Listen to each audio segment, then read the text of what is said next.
Going on, everyone? John Matrix here. Hope you're having yourselves a lovely day wherever you're at and whenever you're watching this. We're gonna be jumping into some more Kaiserreich here with the Kaiserreich Lore Documentary episode 6. This one is titled Empire Eternal, and I guess we're gonna get into Austria-Hungary, Serbia, Albania, and Romania. You know, those factions and how Germany winning World War I has affected them and what's going on with them.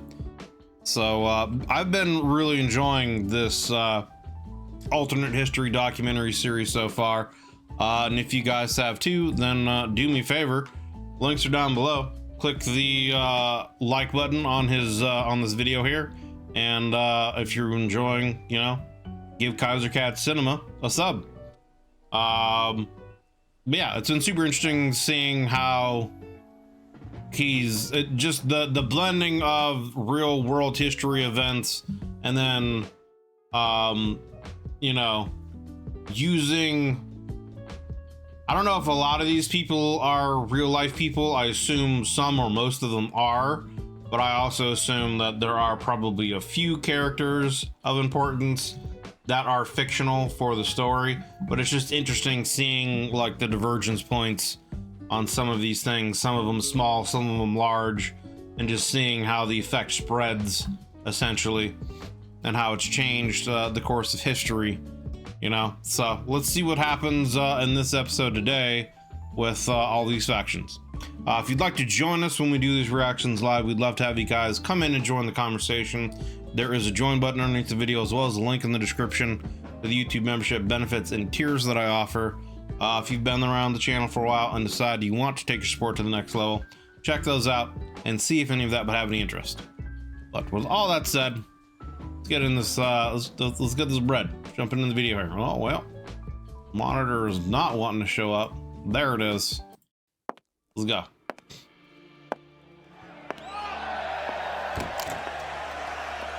Honorable colleagues of the Reichsrat, some among you call me young and ambitious, even impetuous and rash.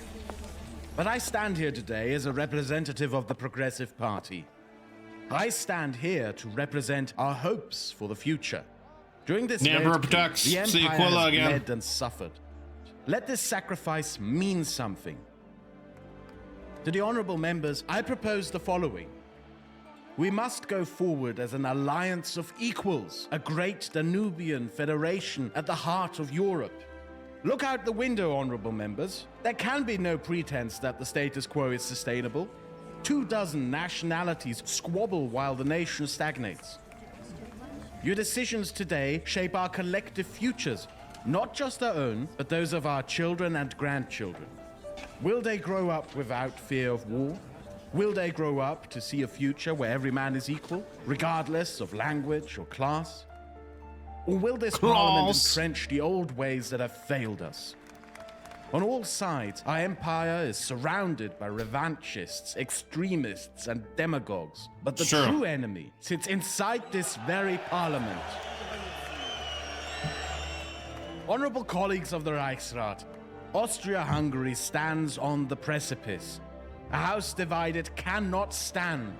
Choose the old ways, and our empire will rot from within. Choose federation, and the world will witness the writing of a new chapter for Europe, penned by our many nations combined. Only in unity can we achieve greatness. Only in unity can we guide Europe to real peace and prosperity. Well, I feel like syndicalism probably during this time period would be very appealing for a lot of countries, especially countries that may have been ruled by other countries. They might have been ruled by France or Britain, you know, they might have been colonies of France or Britain or some of the other countries out there.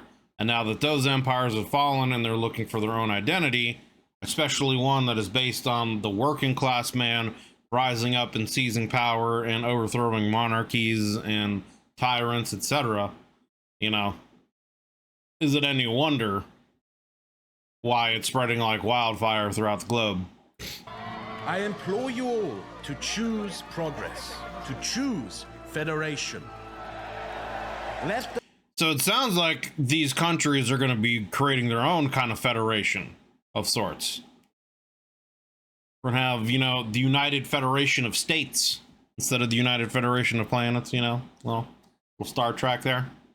The historians write that it was also This is where the Imperium really began. The Emperor guides and protects.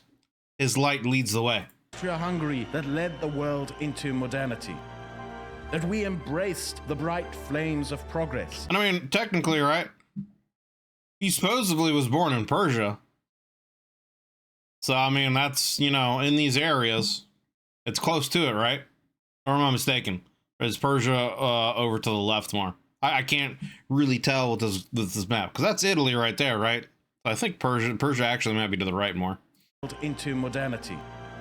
That we embraced the bright flames of progress. That we did so while the arrogant Germans guarded their precious nobility, the decrepit Kaiserreich. Kaiserreich!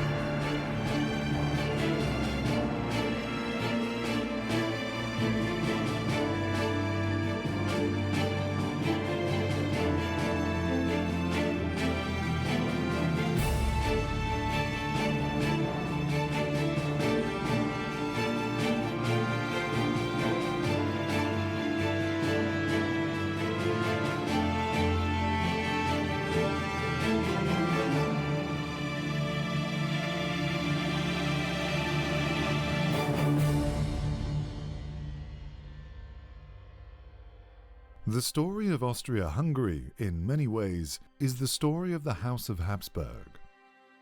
The vaunted family spread its roots throughout Europe during the Middle Ages and became a powerhouse of Central European politics for much of European history. While the I think descendants on my mother's side are Austrian.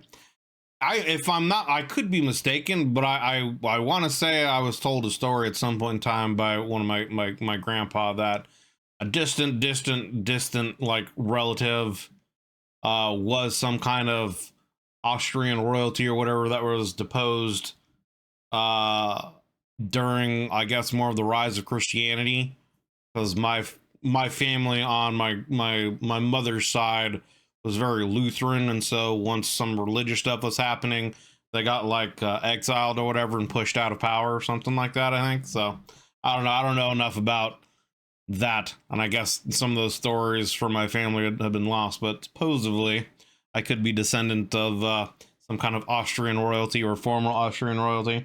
family would breed many rulers. Much of their power became concentrated in Vienna, later capital of the Austrian Empire.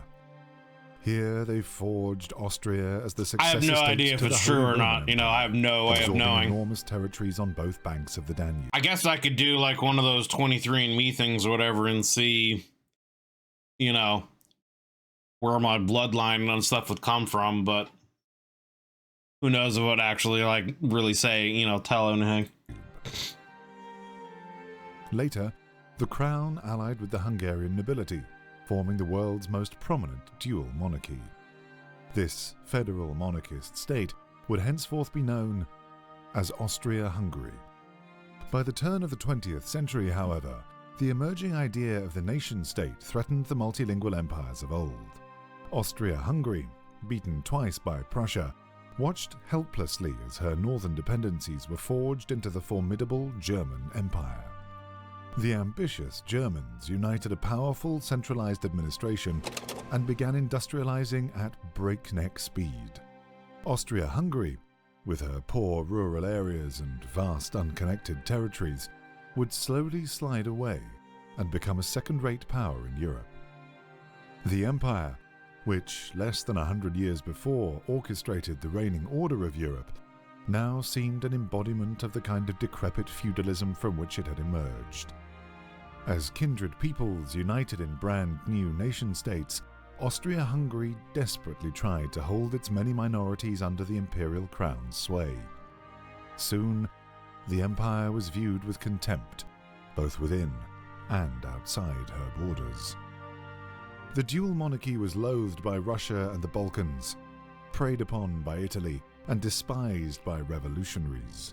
Yeah, it seems like being any kind of royalty or monarchy or anything like that, even probably like constitutional monarchies where, even though it's ruled by a royal family, there are still constitutional rights, that the, peasants, whatever you want to call them, have.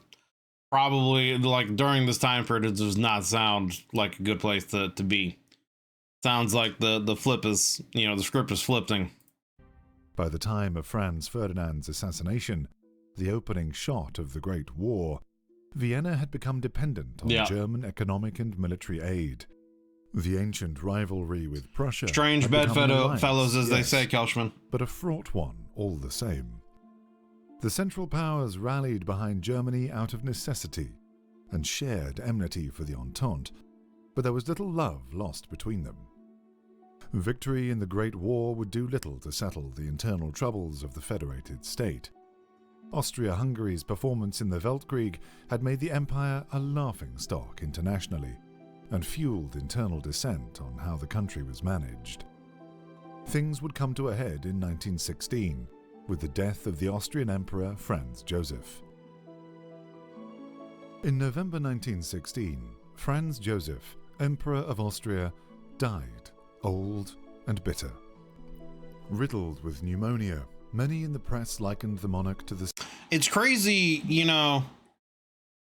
like, just the amount of footage they're able to get. Like, who knows if this is, like, footage from the actual, event. It could just be something similar. But even so, just regardless, it's crazy that footage of that era like this has honestly kind of survived through, the various world wars and whatnot. And just that they've been able to find footage like this to put into these documentaries. I don't know. It's just cool. Bitter. Riddled with pneumonia, many in the press likened the monarch to the sickly empire he led. Already in 1916, it wouldn't have surprised observers to see his struggling empire follow its emperor into the grave. Few, if any, in Vienna. Well, I think during that time, wasn't Russia, like, really expanding pretty hardcore up until, like, really the start of World War I? Budapest, Prague, or Zagreb could even fathom the empire without Franz Joseph at the helm. As the people mourned their late emperor, the unprepared Karl ascended the throne, becoming sovereign of the Austrian and Hungarian realms. Franz Joseph's only son, Rudolf, had ended his own life many years before. The late emperor's brother had died soon after, and his nephew's untimely end famously led to the Weltkrieg. Yeah. Only the heir presumptive for 2 years, Karl had barely been initiated into the business of ruling the chaotic nation, if at all. The task Karl faced was an unenviable one. I mean, I bet, like, all this stuff is real footage. It's just, like, the death of the person he was talking about. Is it, like, footage from that actual event? Or is it just footage from something similar that they're just throwing in to make it, fit? But, like, I'm just saying that it's just cool that they've been able to find so much surviving footage from this time and add it into the documentaries like this. Ever since the Ausgleich negotiations that established the dual monarchy, the empire had been walking on a tightrope. If the crown catered to the whims of the old German elite, it would risk upsetting the Hungarians, Slavic insurgents, or even Democrats in the parliament. If they instead chose federation, it would unravel the web of hereditary dependencies that still governed much of the realms.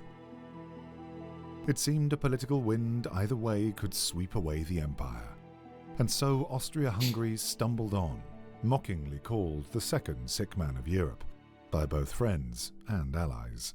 That's gotta suck, man. That's gotta suck to be basically like the laughing stock of a country around everyone around you, dude. Like, everyone's like making fun of you, like, it's Austria. You suck. Although nearly everyone agreed that like they're the country that everyone bullies and takes their lunch money and throws them in a locker or gives them swirlies or something. Reforms were necessary, none could really agree on how those reforms should take shape. Progress in Vienna was made in inches, while the larger issues remained open. Austria had adopted a parliamentary system, which paralyzed itself over Bohemian language rights.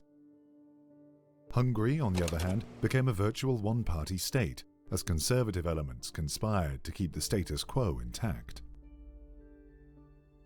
The Weltkrieg did not do the dual monarchy stability any favors. Any notion that Austria was moving from a German autocracy to a more federal, multicultural and democratic entity quickly dissipated. The Austrian Prime Minister, Karl von Stürk, enforced a deeply conservative and pro-German cabinet, which dictated Austrian decision-making by decree. Hungary did not fare better. Although Budapest allowed for more freedoms than Vienna, the Magyar lands were far from a democracy. The Hungarian half was deeply conservative, inflexible, and reliant on the old landowner rights of the aristocracy. István Tisza, the Hungarian Prime Minister, relied on covert and secretive tactics to keep his coalition secure, including gerrymandering and restrictive suffrage. With democracy on the decline, confidence in Vienna reached rock bottom. In Prague, representatives took to the street against their lack of voice and the authoritarian policies of the regime. In Budapest, the ruling coalition feared the dissent would spill over, even as famine loomed. And all the while, the Italians, Russians, and Romanians broke down the gates of the dual monarchy, eager to exploit its weakened state.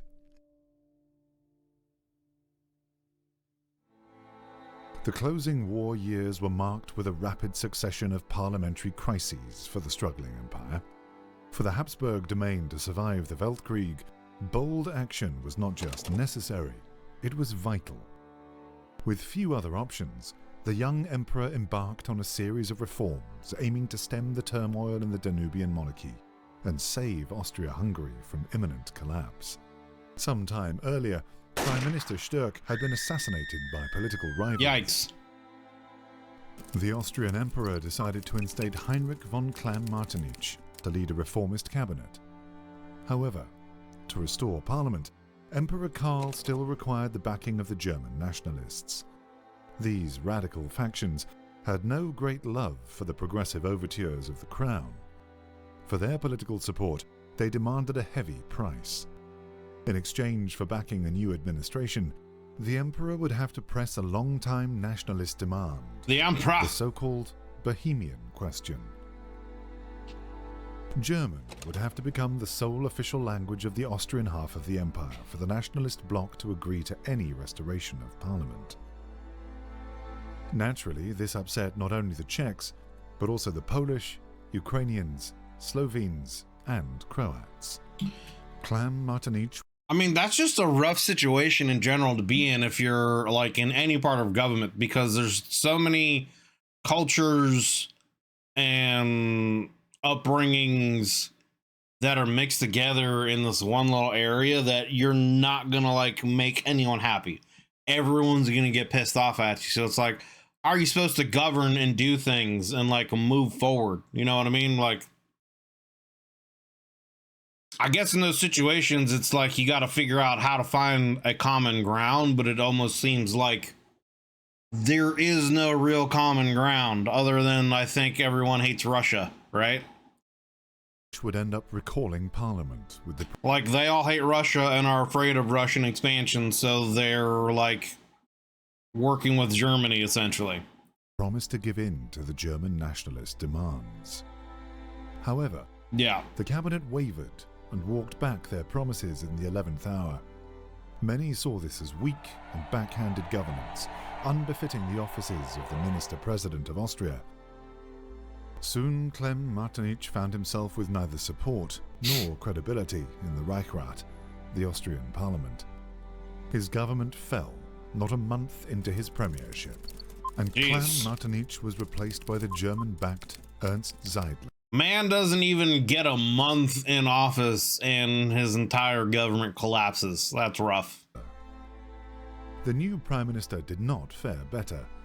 Seidler was largely incompetent and unable to navigate between the Germans and the other ethnicities of the empire. Despite his shortcomings, Zeidler's leadership continued, mostly as a result of Great War politics. The German Kaiser had openly threatened Emperor Karl not to replace Zeidler with the progressive Joseph Redlich, who was strongly in favor of imperial reorganization. Zeidler would eventually be sacked at the end of the war and not remembered fondly. Despite his black sheep status, Zeidler had made vital reforms to the Food Office during his term. His policies here engineered the so-called bread peace that would help Austria-Hungary through its darkest and coldest days in the final years of the war. The Hungarian part of the empire was plagued with much the same issues as Vienna. While Karl managed to rid himself of the chauvinistic and inflexible Tisza regime, there was no Hungarian faction strong enough to fill the resulting power vacuum. Eventually, the conservative but pragmatic statesman Sándor Vekerle took charge of Hungary. While man's Vekerle got some was sideburns. definitely a conservative, he still proved far more flexible on key issues plaguing the realm. Even though his mandate within Hungary remained small, Vekerle achieved minor reforms to suffrage law and deepened Croatian autonomy. This would lay the groundwork for the creation of the Illyrian crown later, a major breakthrough for modernizing the Austro-Hungarian state. The third year of the Great War in Austria-Hungary was marked by slow political progress and surprising battlefield successes. The Treaty of Brest-Litovsk had knocked the Russians out of the war, followed soon by the beleaguered Romanians. Suddenly, two flanks of the empire were secured, and only the Italian front remained. Despite these windfalls, the empire remained deeply paralyzed. A new political bloc was rising to force a breakthrough in the deadlocked parliaments of Austria and Hungary. This breakthrough would come from the streets, with two words that From the every streets, yo. politician dreads: General Strike. The honorable member from Styria objects to the motion. The motion fails. They should make those lines the anthem. From some far-flung area of the Empire, Lord Something blocks any and all plans, and nothing happens. How are we supposed to trust a place like that? Yeah. That can systematically get absolutely nothing done for us. Well, I mean, it's like I said, I wish I knew a little bit more about actual events in World War I so I could have better knowledge of the divergent stuff that they're adding into this, where things have changed, and or them adding, you know, little things going on in different sections of the world, you know? It's like they're in a different world. We could not care less about the policies of the Empire. We care about paying our bills. Yeah. Again, like I said, with how much, you know, what's going on with syndicalism, is it any wonder why it seems like all these revolutions are happening all over the world? Kaiser and the Emperor work us for their moronic conflict. They send our sons to die against the Russian. And I mean, like, that's a constant theme that we see through all these countries too during this time, is like the working man is tired of fighting the wars for the rich and powerful, while the rich and powerful sit behind, you know, their desks in, you know, in relative safety, writing policy and not having to essentially deal with the consequences of their actions, while the working man has to send their, you know, sons and brothers and fathers to war to die, and or starve or whatever, you know. So, and the Italians. But are we heard? As if. No. They're just supposed to suck it up and work endlessly, building their cars and their guns and their shells, while the nobility gets to sit in their fancy houses, send their kids to a fancy school, get a starting to kind of sound a little familiar. fancy job arguing fancy nonsense in their fancy house. And who could even blame them? If they're never exposed to what life is really like here, why would they care? We should go to Vienna and make our voices heard. We are with many. I can't help but like this picture or whatever, it just makes me think of like Freddie Mercury on stage singing. I don't know, like the way his look on his face and like I don't know. I just can't help but think that this is some dude on stage like jamming out right now. We can grind the gears of the Empire to a halt, and it's been enough. Brothers of Budapest, brothers of Prague, will we let the elites dictate what our Vive la lives are Revolution. like? Or will we finally, after all these years, do what the councils never managed to do? Will we at last free the working men of Austria from this aristocratic yoke? Enough, brothers! Let us lay down our tools! I call for a strike! A general strike!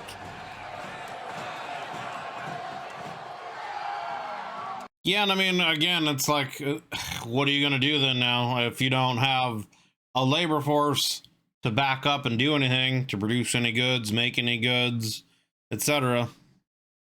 How can you have a functioning country? The General Strike of 1918, better known as the Jännerstrike, could have been the death knell for the struggling empire. Instead, Vienna was on the cusp of an early spring, at least politically. By this point, Russia and Romania had been knocked out of the war, and Italy was already on the back foot. The front lines of the Weltkrieg were moving even farther away from the borders of Austria-Hungary, and the country was in high spirits. In Vienna, victory was in the air. Quick concessions to the workers would extend the lifeline of the empire once more. Under the Redlich ministry, municipal electoral law was democratized, as local diets of the empire's many crown lands introduced universal suffrage. Democratic elections were announced for 1919, and a reformist mood overtook the Austrian part of the empire. It was not just Austria, however, that experienced a swing towards reformism. In the whole empire, the status quo was rapidly changing. Already in 1918, the prime ministers of Austria and Hungary had agreed to create a new constituent kingdom, Illyria. This kingdom consisted of the lands inhabited by Slovenes, Croats, Bosnians, and Serbs from both Austrian and Hungarian territory. Although the new kingdom was nascent and troubled, the introduction of a Yugoslav kingdom in personal union with Hungary did much to ease Slavic tensions. In the north, too, Slavic reformists would get their wish. A constituent Bohemian kingdom would be re-established to appease the Czech people.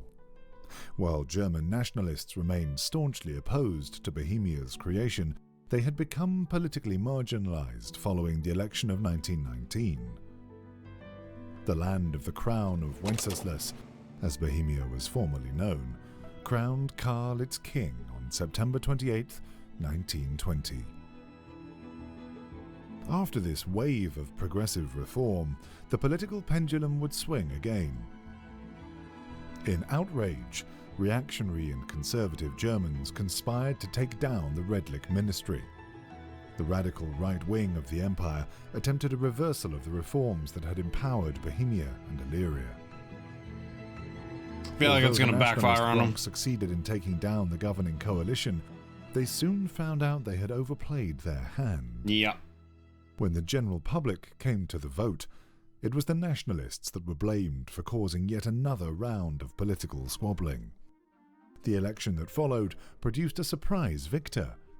Popular support had not gone to the Conservatives, nor even the Progressives, but rather the rising Social Democratic Front.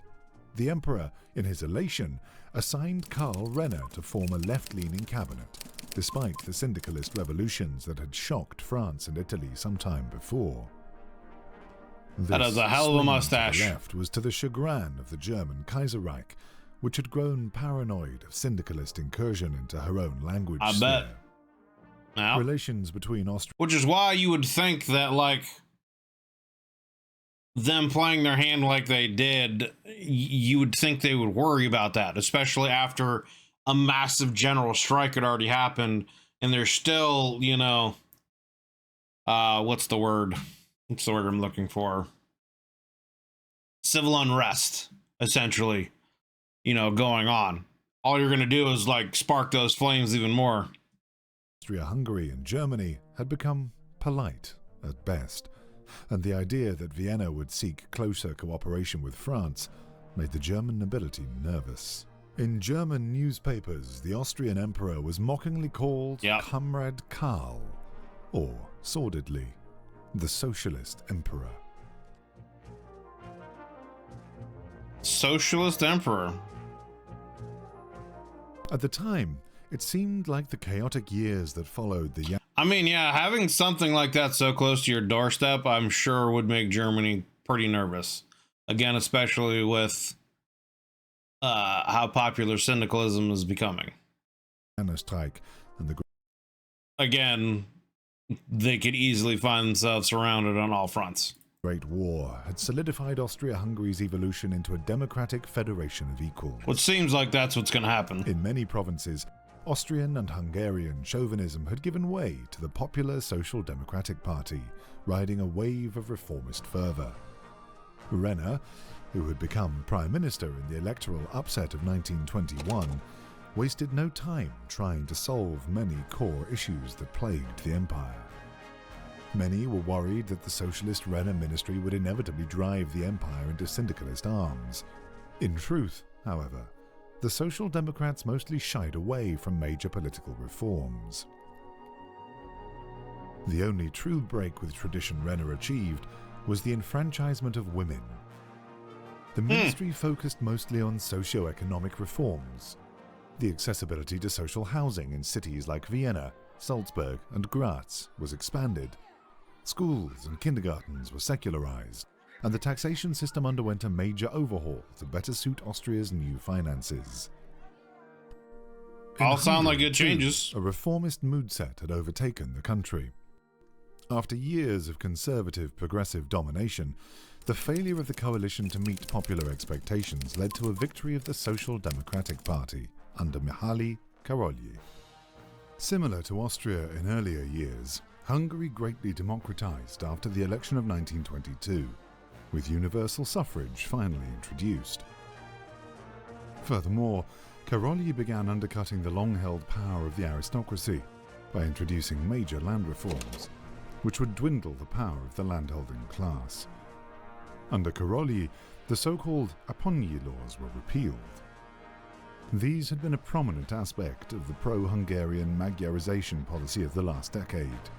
They were a series of laws that had severely oppressed non-Hungarian minorities in its half of the empire. Removing the Apponyi laws extended an olive branch to minorities inside the Hungarian crown lands.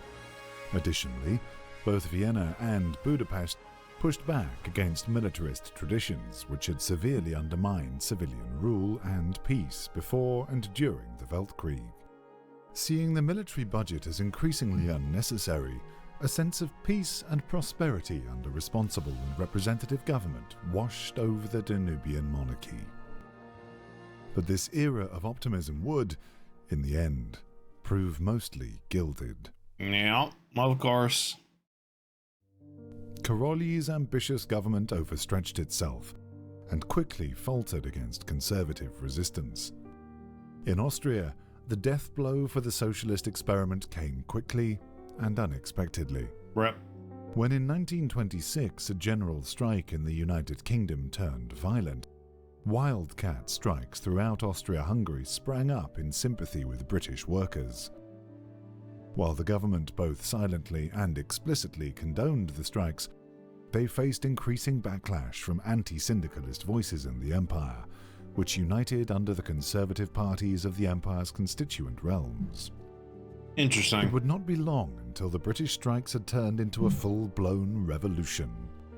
As British aristocrats and royalists fled to holdouts across the empire, panic swept the conservative ranks of the Habsburg domain.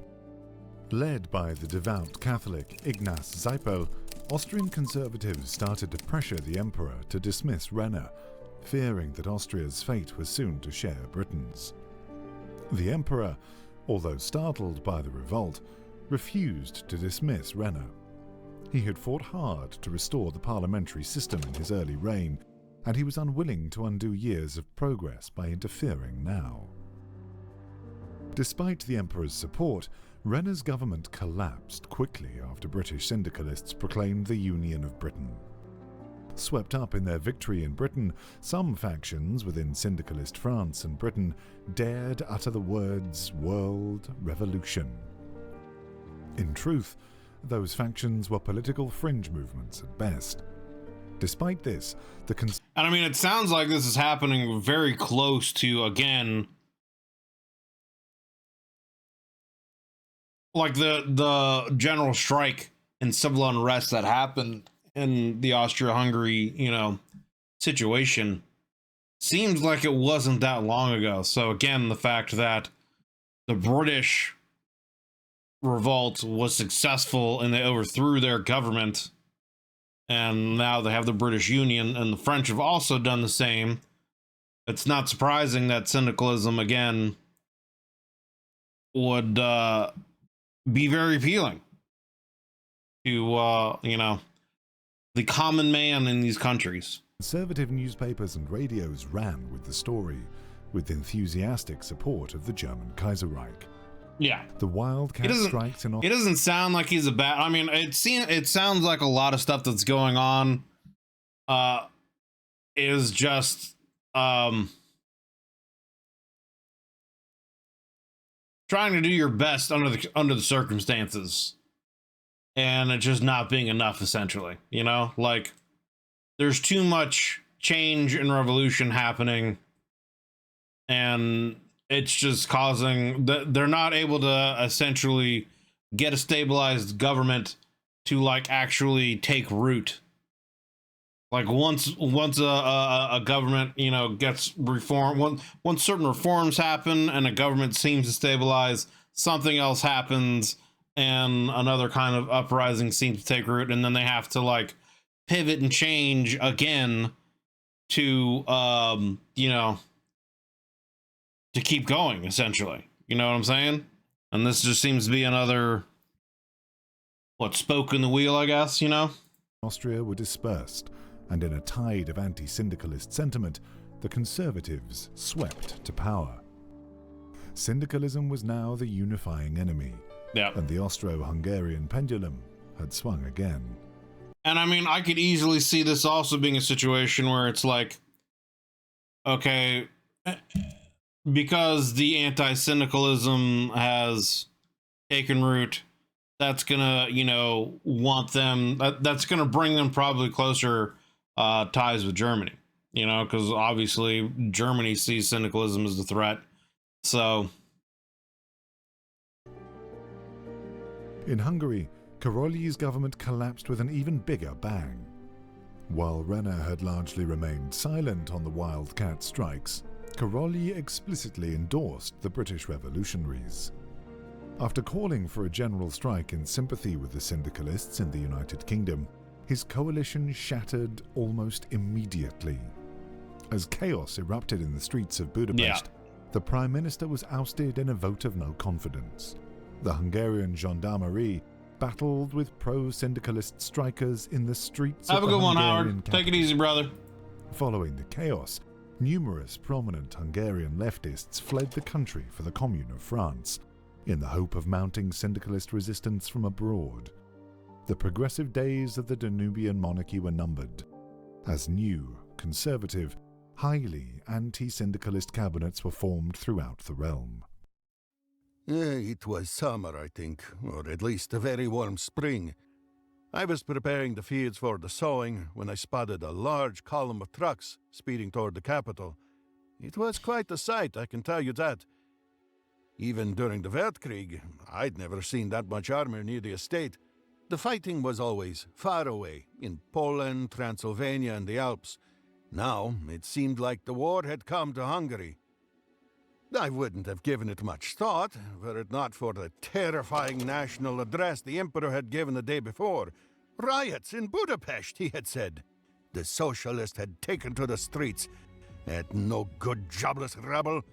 And that's what you get for allying yourself with the Reds, I remember thinking. Our fool of an emperor, Comrade Karl, who gladly accepted the reforms of these snakes in the grass.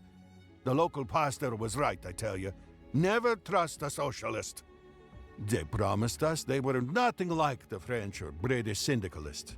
No, their aim was not revolution, but reform, you see.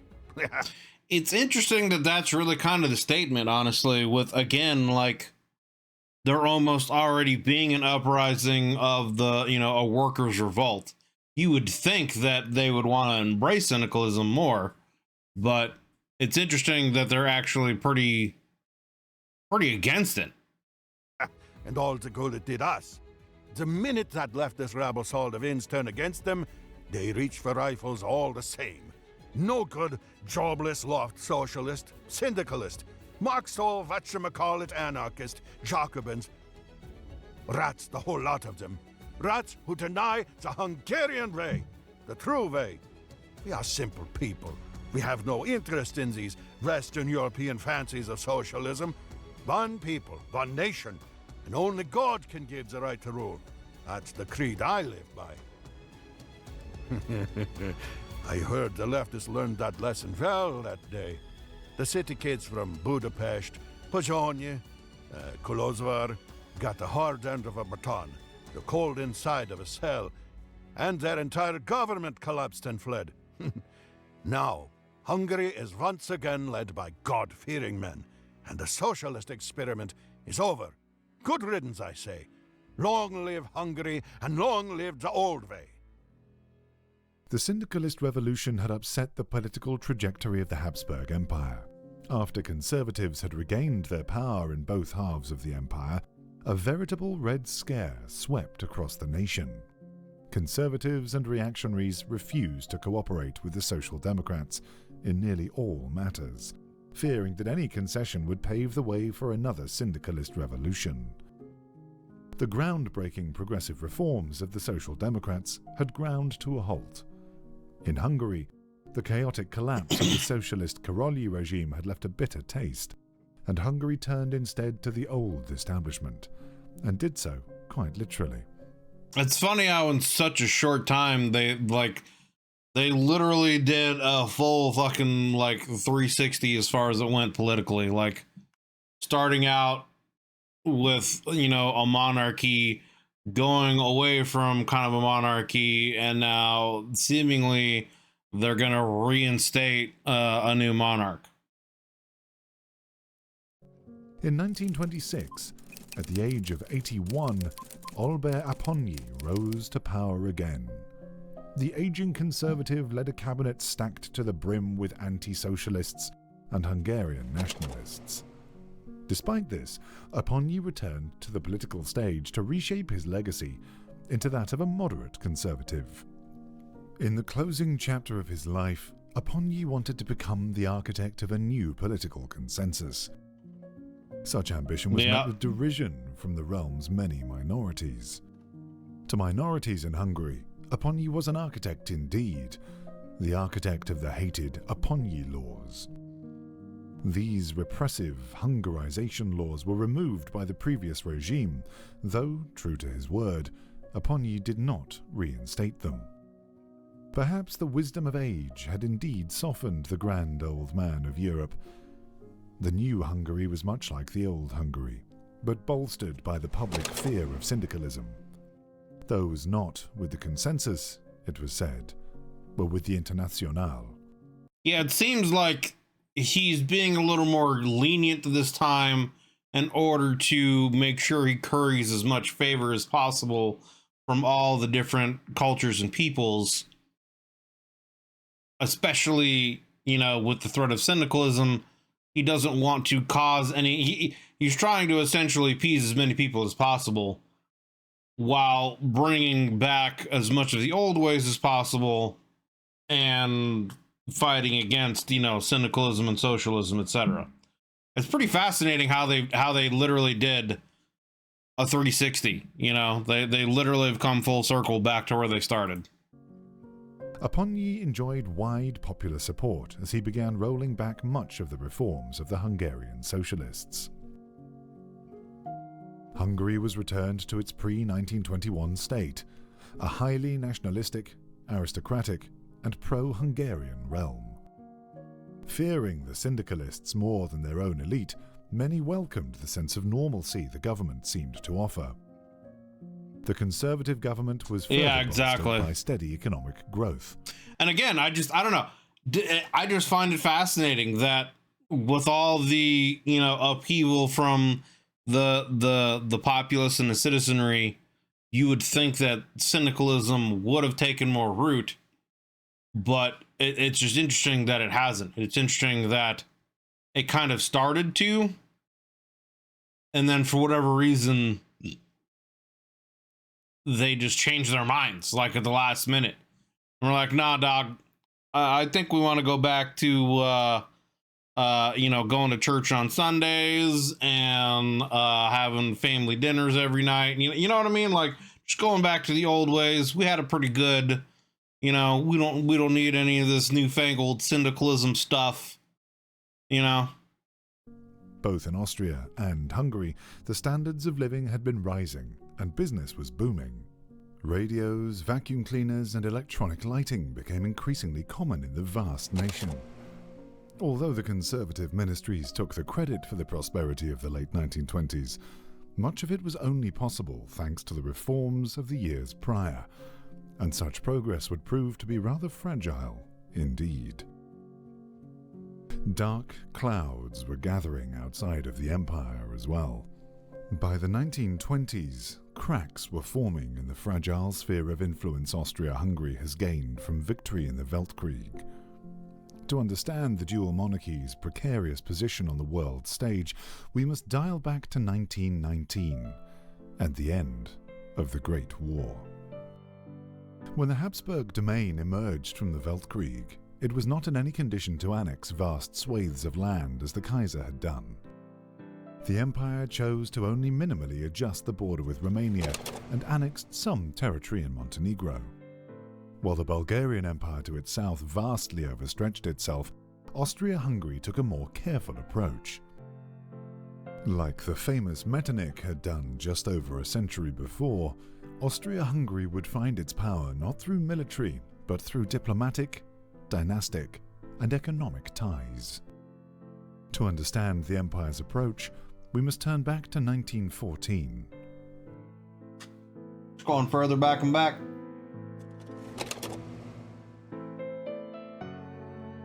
The Habsburgs had spent most of the 19th century gradually being pushed out of their Italian holdings. The Austrian Empire had reached her zenith in 1815, but her territory had been in decline ever since. Even before the Great War, consistent defeats at the hands of France, Sardinia, Piedmont, and other Italian factions saw Austrian dominion of Italy reduced to just minor territorial possessions in southern Tyrol and the Austrian littoral around Trieste. The keenness of the Kingdom of Italy to incorporate these rich Italian territories into the nation had led to one of the bloodiest fronts in the Weltkrieg. The Italian Field Marshal, Luigi Cadorna, had sent wave after wave of soldiers in futile attempts to take the strategic city of Gorizia. Ah, man. The Habsburgs held firm. It really, honestly, it's crazy to me when you look back at, Revolutionary War times to Civil War times to up to and through World War I, how the majority of the tactics were just throw as many people as you can at the enemy and we'll figure it out. You know what I mean? It's insane that was kind of base military tactics. I don't know. It really wasn't until World War II that you see kind of, I don't know what the term is. I guess kind of the birth of how modern combat is done in conventional terms. I don't know. It's just the needless loss of life, with things like that. It's just crazy to me. And after the decisive victory at Caporetto in 1917, their armies were poised for a general push into the Po Valley. In August 1919, that exact push would lead to the armistice with, and subsequent collapse of, the Kingdom of Italy. Eager on reversing the centuries prior, Austria-Hungary would occupy Venetia and Lombardy until a full settlement was reached. Shortly after the armistice was signed, however, Republican-led revolts broke out against the House of Savoy. Although the uprising made rapid headway in the north of the country, unity proved elusive for the new, young Italian Republic. Syndicalists instigated their own revolt within the Republican ranks, who were quickly pushed back to a small strip of land in Emilia-Romagna. The Italian Civil War forced an Austrian response. Interesting. Both Republican and Socialist forces had been contesting Austrian occupation in the country's northeast, as neither accepted the 1919 armistice. It would be the fear of the Scarlet Spectre that would drive the various anti-syndicalist factions into Austro-Hungarian arms. Under the Treaty of Trieste in 1920, the fractured anti-syndicalist Italian states were nominally unified under the pro-Austrian Italian Federation. However, in practice, only the directly occupied Republic of Lombardy, Venetia, in the north, would truly follow Vienna.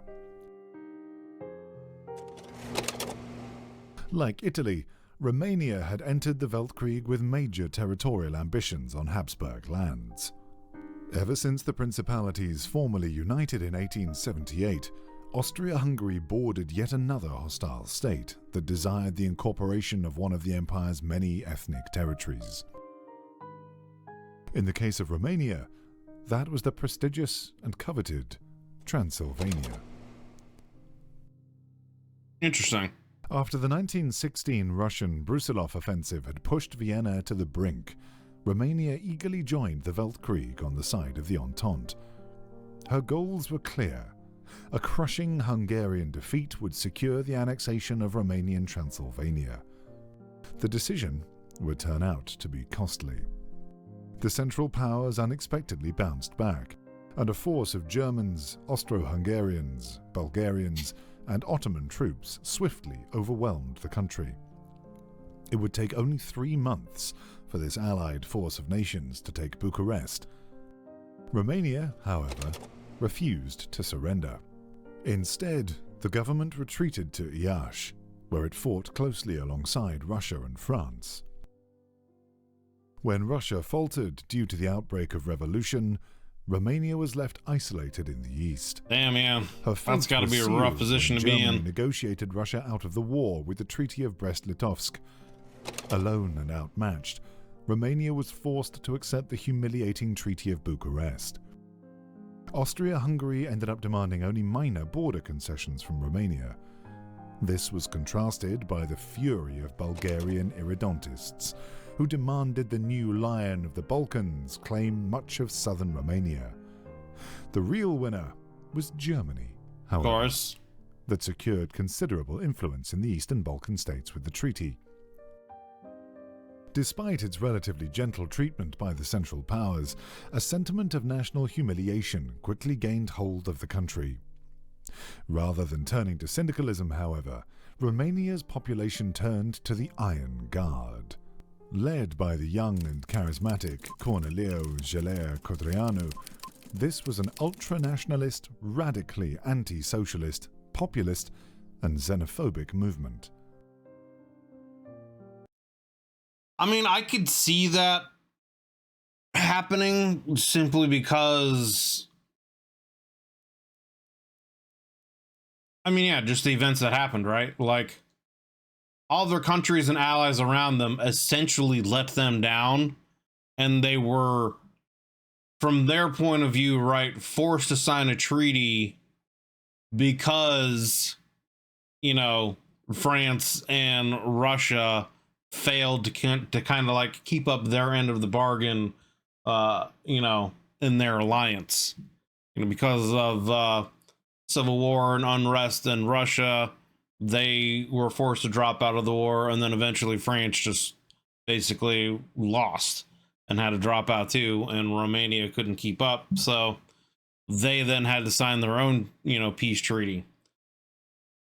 So I could see why or how kind of a more extremist, xenophobic government would start to take rise in Romania, being that they would have the point of view more than likely that everyone around them, let them down, and thus they would start to blame everyone, and it would kind of go a little more fascist. To anyone witnessing the marches of the legionnaires in Bucharest, this much was apparent. Romania had neither accepted the results of the Weltkrieg, nor let go of her dream to unite all Romanians under one banner. Nationalism in the Balkans was an old headache for European diplomats. Such nationalism had, after all, started the Weltkrieg in Serbia not 10 years earlier.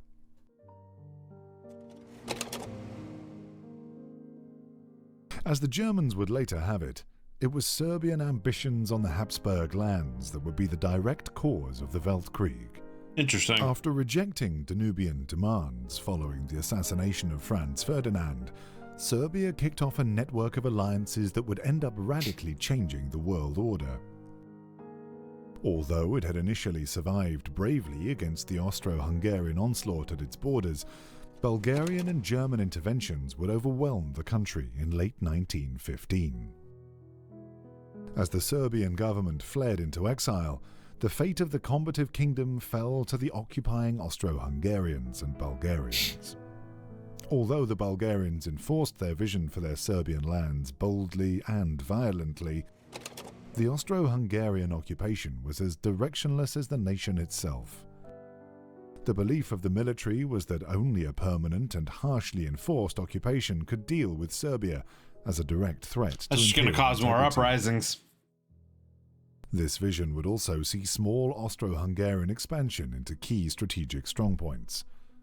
This view, however, was not shared at home by either Budapest or Vienna. Then Prime Minister István Tisza vehemently opposed any incorporation of Slavic lands into the Austro-Hungarian Empire, fearing it would only serve to further destabilize the domain and reduce Hungarian influence. Budapest would only support the incorporation of a minor strategic bridgehead into the Kingdom of Hungary. Vienna took an even more hands-off approach, preferably seeing Serbia as an aligned but independent state that would be bound to Austria-Hungary by economic means. Interesting. In the end, amidst the internal chaos, the Austro-Hungarian army pursued its own policy. Serbia was being prepared for permanent military occupation. The country was demobilized, the education reformed, and civilian government was frustrated at any given opportunity. The annexationist policies of the armed forces would lead to a direct conflict with Tisza's Hungary, in which Budapest would eventually end up on top. After this tumultuous early occupation, Serbia would slowly be restructured in an Austro-Hungarian image. Pro-Austrian politicians, united under Vojislav Velković, started working with the Austro-Hungarian occupiers to restore any semblance of a functional Serbian state. That said, the road to peace was long and arduous. I bet. Vienna had sworn a blood vengeance on Serbia, while the suffering of the Serbian people by years of economic exploitation had kept the population hostile to the Central Powers. By the time that... There's so many facets of different things going on here that are shaping a lot of... It's pretty crazy, honestly. Like when you think about it, on how all of these pieces are fitting together. Karl had ascended to the Austro-Hungarian throne, Austria-Hungary and the Serbian government in exile began searching for a diplomatic solution. The long and strenuous negotiations would eventually result in the Treaty of Vartolz. Serbia would be united with Montenegro, and the Karađorđević dynasty would be allowed to stay. Some territory would also change hands. The country would lose Macedonia, and the lands to the east of the Morava to the Bulgarian Tsardom. Austria-Hungary seized the Montenegrin coast. More importantly to Vienna, however, was that Serbia would fall almost entirely under their economic hegemony. Like Romania, its people had suffered at the hands of the victorious Central Powers, and, like Romania, it had been thoroughly economically subjugated to the victors around it. Again, like Romania, Serbia felt humiliated and spiteful. I bet. The monarchy held an authoritarian and pro-Austrian position, which made it highly unpopular throughout the country. But as dissent grew, so did the government's crackdowns. By 1921, Serbia functioned for all intents and purposes as a royal dictatorship, under the iron fist of King Alexander II. Almost immediately, however, secret societies dedicated to the anti-Habsburg Greater Serbian cause rose up. The most notable of these, the so-called Konspiracija, would indeed end up tearing down the monarchy. In 1925, rising bread prices would turn the Serbians from dissent to open revolt. Mass strikes sprung up with a demand to end the royal dictatorship. The government's reaction to the strikes only increased the violence that swept through the country. In response, the king returned from his winter residence to Belgrade on December the 3rd. The monarch arrived in the capital to deal with the worsening crisis, but his efforts were to no avail. Yeah, I was going to say, entered the royal palace in probably not going to do any good. He would be assassinated by one of his trusted royal guards, Well, who presumably had close ties to the Konspiracija. Following the revolution of 1925, Serbia quickly declared itself a republic. The new republican leadership, although far less pro-Austrian than the late king, would abide by the Treaty of Vartolz. The Austro-Hungarian Empire was, thanks to its own internal divisions and chaos at the time, in no way able to exert much power, let alone intervene in the Serbian crisis. Germany, far to the north, was occupied with fever dreams of syndicalism, and so the Balkans slipped farther away from the grasp of the dissolving Central Powers. I mean, yeah, it's interesting. Like, I could see because of the spread of syndicalism, Germany and Austria, you know, might be a little more focused on that. And I could easily see some of the other southern countries, Romania, etc., being able to kind of grasp more power, potentially even having another kind of uprising against them as well. And then there would be even more fronts going up against Germany. But I think it would be something that Germany would be able to probably quell pretty quickly, but then who knows what the ramifications would be of that. I don't know. It's just interesting. There's a lot going on in this episode with all these different countries. And it's just a lot. It's interesting. Begrudgingly, Vienna agreed to work with the new republic. Although a new status quo was reached, Serbia would remain ever restless. The growing Konspiracija movement continued to stoke the fires of Serbian revanchism. For Serbian nationalists and their allies in the government and military, the dream of a greater Serbian state was far. Yeah, it seems like there's a lot of like smaller kind of radical groups taking root in these smaller countries, but it might just be a situation where they just don't have enough economic or military power to really do anything. I don't know. Far from dead, merely on hold. Ever since her independence, Albania had remained an oddball within the complicated tangle of Balkan politics. Contrary to the quarrelsome Serbs, Romanians, Bulgarians, and Greeks, Albania's road to independence had been, at best, reluctant. Albania had wanted autonomy, sure, but only declared independence as a result of the ambitions of her neighbours. Rather than be absorbed by other Balkan powers, Albania sought international mediation. Plagued with anarchy and lawlessness, the European powers declared that Wilhelm, Prince of the Protestant German Principality of Wied, would be the sovereign of the strange nation. However, upon his arrival, he was met with indifference at best and outright hostility at worst. Wilhelm's administration faced another crisis when Austria-Hungary demanded Albanian soldiers fight among them at the start of the Weltkrieg.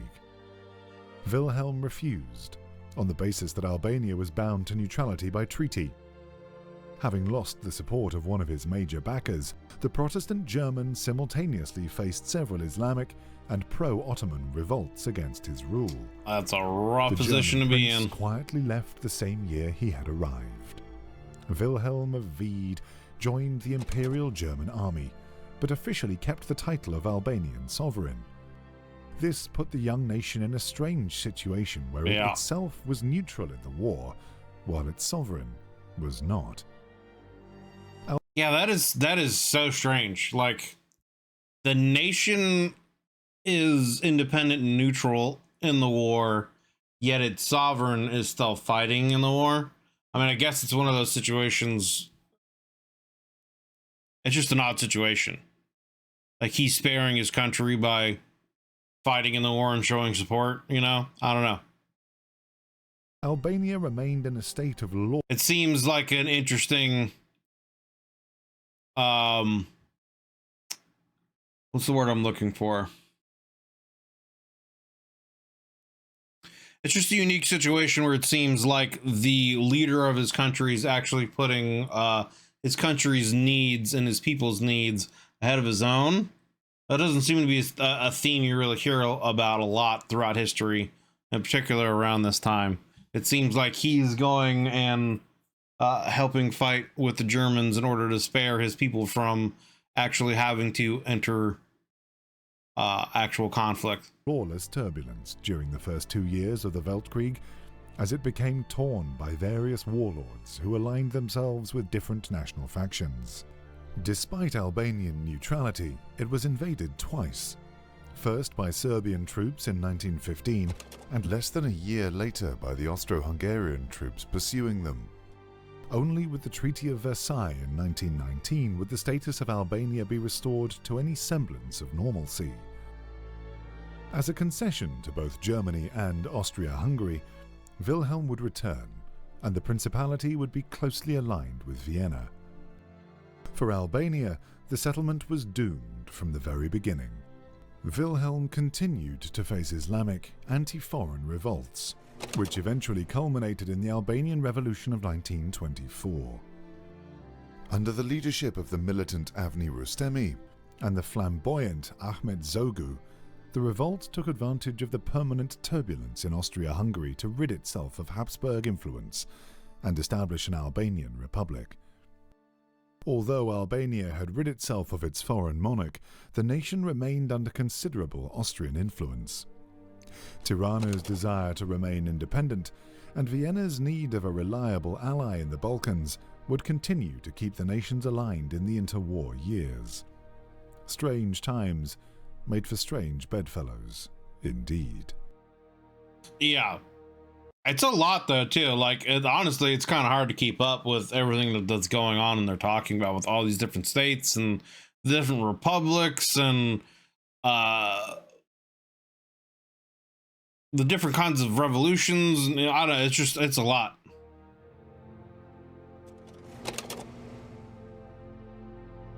The Weltkrieg had only deepened Austria's massive economic dependence on the German Empire. Without the Kaiser's massive economic and especially military aid, the survival of the empire would have been doubtful.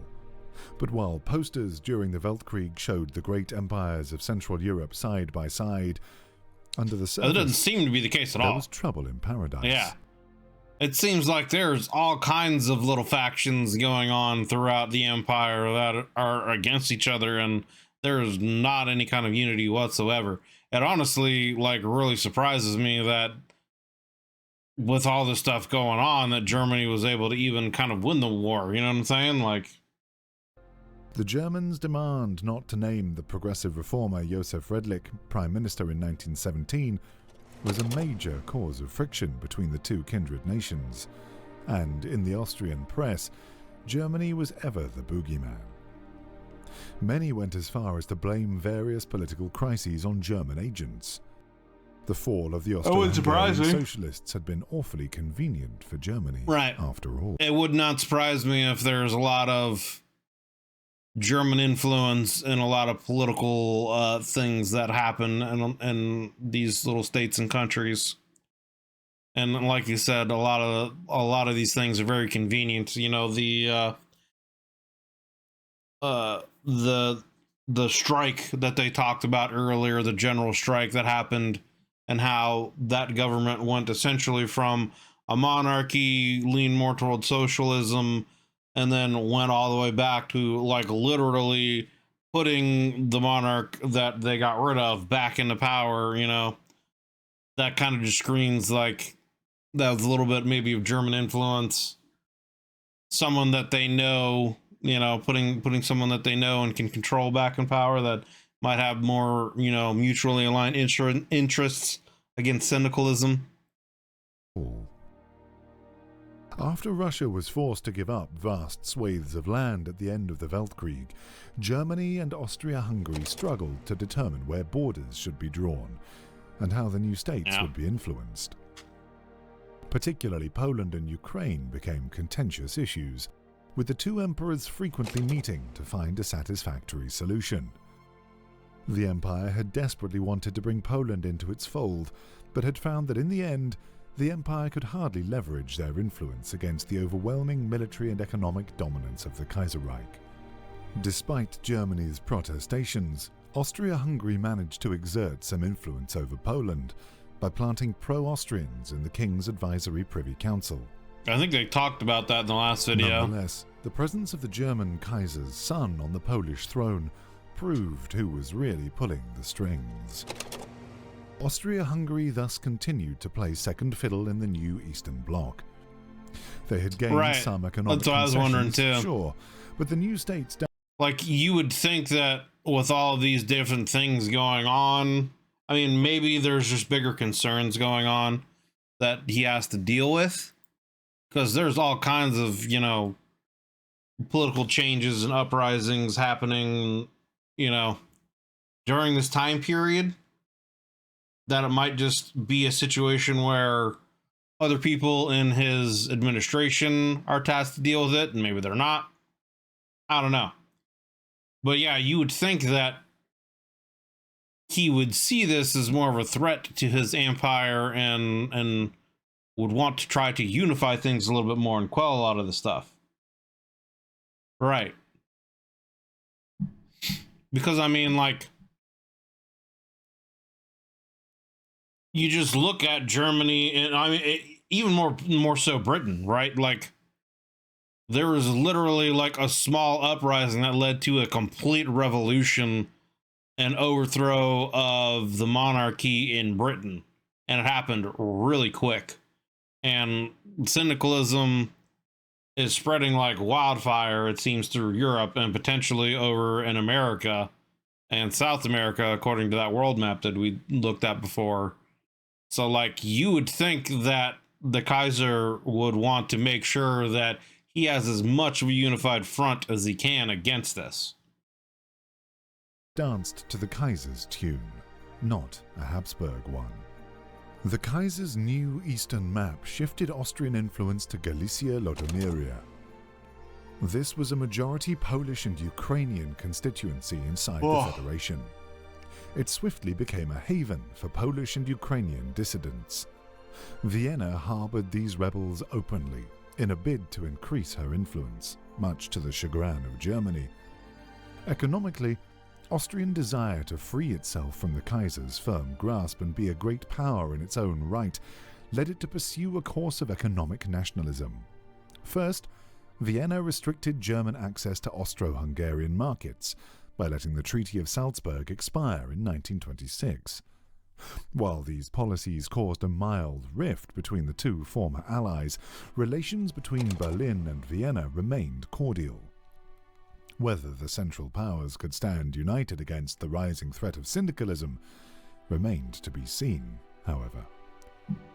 During the early interwar years, Austria-Hungary refused membership of both Mitteleuropa and the Reichspakt. steering an independent course.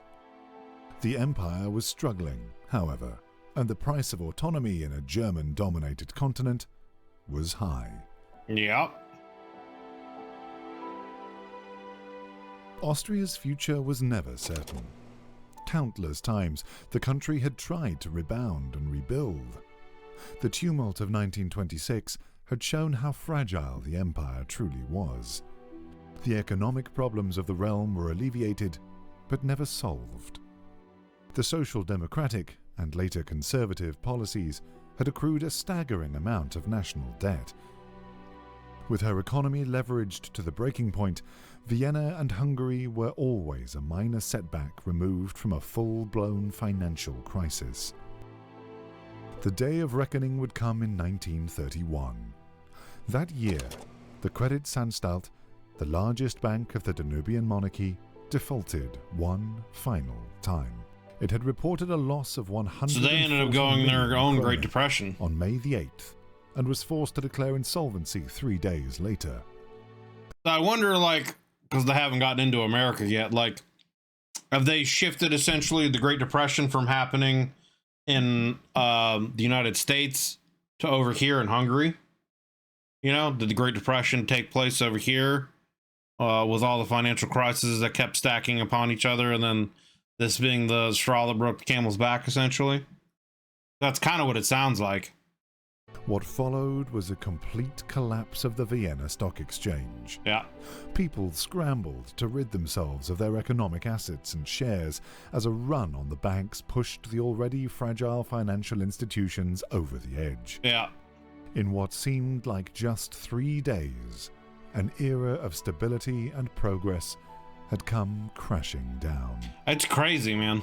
In an attempt to alleviate the it's so crazy to me that Germany and Hungary and Austria, you know, they essentially won World War I and came out on top, but like they're almost in a worse position for it. It's honestly so interesting. Financial crisis, the Austrian government stepped in and restructured Kreditsanstalt. Unwilling to commit to radical economic measures, the conservative government split the shareholding between the state and the wealthy Rothschild firm in Vienna. While this prevented crisis from turning into recession, it made Austria-Hungary even more reliant on German loans. Yep. The fiscal strain of the crisis proved too much for Austria. So it's like Germany is essentially holding more influence over them, not even just militarily, but now economically. Germany is essentially able to dictate what they want now at this point because of the kind of stranglehold that's over them economically. Ottomans having a rough right now in the next episode, I think. Austria-Hungary to hold on her influence in neighboring nations. The revanchist Serbia, Romania, and southern Italy acted swiftly to remove bankrupt Habsburg institutions from their territory. Talk about a time for a lot of these countries to revolt after something like that happens. Friendlier states like northern Italy and Albania, economic ties simply... And honestly, it's kind of surprising me that almost a civil war didn't happen with a lot of these smaller nation states kind of banding together to go up after Hungary and Austria. Into insignificance. By 1931, Austria-Hungary's fall from great power status was complete. Such a fall from grace would have been a crisis in the best of times. Unfortunately for Vienna, it came in the darkest days of the European 1930s. In Europe, the 1930s saw the rise of revanchist syndicalism and the resurgence of Russian nationalism. Yeah. In Berlin, Budapest, and Vienna, the words Second Weltkrieg were never far from anyone's lips. If there were to be a Second Weltkrieg, the Empire's position would, cynically, be much like during the First. Austria-Hungary would be divided, unstable, and alone. Internally, Austrians, Hungarians, Czechs, Galicians, and Illyrians vied over the direction of the Austrian Empire. Despite all its reforms, the dualist system was still largely intact. the empire was as brittle as it was 2 decades prior, and its neighbors were even more eager for revenge. Yep. Once again, Austria-Hungary arrived at the same crossroads. Would it be able to resolve the issues inherent to the dual monarchy? Would the nation stand bright as a beacon of democracy? Or would it once again falter, weak and divided, and be driven back into Germany's arms? Darker tongues saw the turmoil in Vienna and Constantinople and thought otherwise. To them, the aging Austro-Hungarian and Ottoman empires were irrelevant relics of the past, living only on time granted them by Germany. The new world order that had emerged at the end of the Weltkrieg had already begun to falter. There was only one power in Europe still strong enough to hold back the syndicalists and Russians alike. Yeah. According to such defeatists, there was no hope. There was no future. There was only the Kaiserreich. The Kaiserreich. Damn, man. That was a lot in that video. A lot happened in that video, man. It honestly, I think the craziest thing to me, though, is just how secular the history was for Austria-Hungary. How, like, they literally went through all these reforms and economic change, and the rise of syndicalism brought them back to where they started, essentially. And for everything that happened, they're literally in the exact same position they were at the start of World War I, where they have to essentially ally and rely on Germany for everything. Again, it's honestly surprising to me towards the end there that you know, Serbia, Albania, and Romania, and some of these other countries didn't rise up on their own after the economic collapse in Austria-Hungary, and they kind of seek to become more powerful nations of their own, especially Romania, after them having to sign the treaty and kind of a more radical government took root. But there was a lot in that video. A lot of things happened. A lot of just, yeah. It's so many things were brought up in this video. It's hard to like really keep track of all of them, but I just, it's interesting. Like I said, I think the most interesting thing about it is how, like, literally Austria and Hungary, no matter, despite all the changes and things that happened, nothing really changed. They're literally in the exact same spot they were. Right after the war, things were looking bright. Syndicalism tanked, all that, yeah. And it makes you wonder, you know, if socialism had taken root in Austria-Hungary, you know, would it have actually been better for them? You know, what would have happened? More than likely, there would have been kind of a civil war between Austria-Hungary and Germany. And who knows where that would have happened, but they would have had, you know, then an alliance with France and Britain against Germany. And Germany would literally have been isolated on all fronts, with Russia, Austria and Hungary right below them, France next to them, and Britain above them, you know? So it's like they said kind of in the video, I'm sure there was definitely some more German influence and a lot of the political things going on there that kept Austria and Hungary where they were and dependent on Germany, so that syndicalism and or other political ideologies didn't take root, you know? Because if it had, Germany would have been in a very bad position. But fascinating video, another great one in the series as we go on through this you know, Kaiserreich Lore Documentary. Oh yeah, I guarantee you Germany model. Oh yeah, for sure they did. So yeah, that was episode 6 in this Kaiserreich Lore Documentary series, Empire Eternal, Austria-Hungary, Serbia, Albania, and Romania. So as of right now in this Kaiser Cat Cinema series, there are 2 more videos left.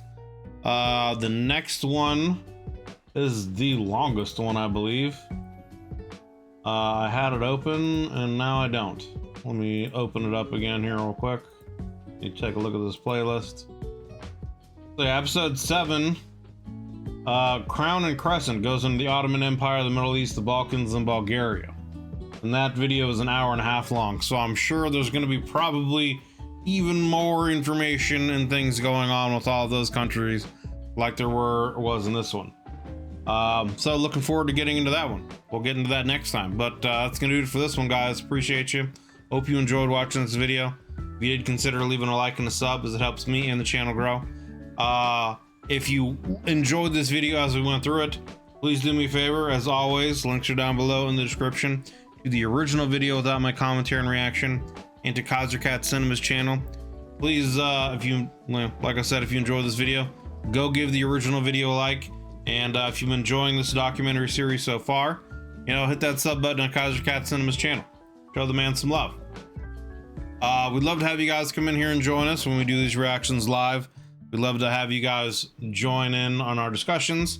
There's a join button underneath the video, as well as a link in the description to the YouTube membership benefits and tiers that I offer. So if you've been around the channel for a while and decide you want to take your sport to the next level, check those out. See if any of that would have any interest for you. But yeah, that's gonna do it for this one, guys. Thank you all for watching. Hope you're all having yourselves a wonderful day. See you on the next one.